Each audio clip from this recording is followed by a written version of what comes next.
Hello, my name's Richard, and this is some of the work that I have been doing over, I guess, the last couple of years. My work is sort of, I guess you'd call it psychogeographic in nature, in that I tend to just go out walks and I film things that interest me. So yeah, I walk twice a day with the dog and I just shoot things when I'm out.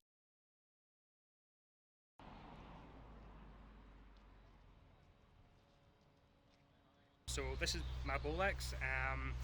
It's a reflex model, which means that you see exactly what's coming out the camera.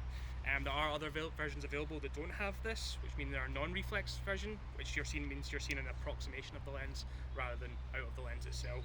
They're usually a wee bit cheaper online, so that's why they're still quite useful to get. First thing I'm going to do is I'm going to insert that little filter that I talked about earlier on, the tungsten filter, so that's going to change, hopefully, the output to daylight. Now, there's loads of red tape around the camera. That's not because it's broken.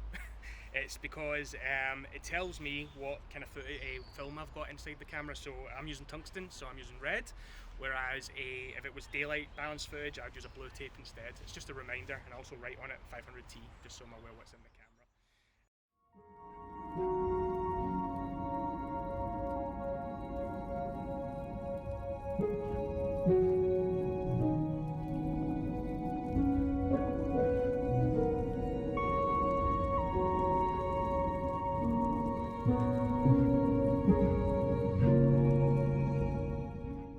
Analog film is obviously something that is, to a large degree of the past, but it would be impossible for me to learn it without access to the internet and the YouTube tutorials and things like that. So it's a slow work learning about analog, just purely because film is so expensive these days. Like to buy a roll of film that will last you about 3 minutes, it's 55 quid up, and then on top of that you've got the development costs. So it's a slow and steady process, but film and shooting on film is probably what I'm most passionate about at the moment. It's really important that you look after sort of light spill, so that's why that's taped off, as I say. I've also kept the lens cap on, and there's a little window here that you can close on that to stop any light getting into the camera, because you're trying to avoid that, because if light gets in, it'll expose the film and you'll have light leaks. So my work at the moment is basically I'm just practicing using 16mm camera, but very shortly I should hopefully be completing my first film, which will be available on my website and Instagram. I would tell you what my website is, but I actually genuinely can't remember the name of it right now.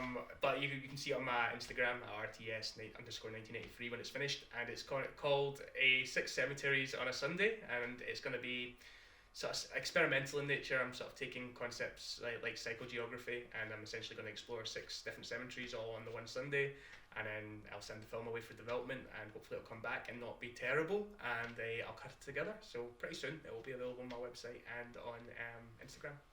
Actually, one more important thing. This little button here is our viewfinder window, so while it's like that, it's closed, and if we switch it around, we can open it up and actually see out the viewfinder. So I'm going to do that now, because we're ready to shoot. So that's it now, we're ready to shoot some film.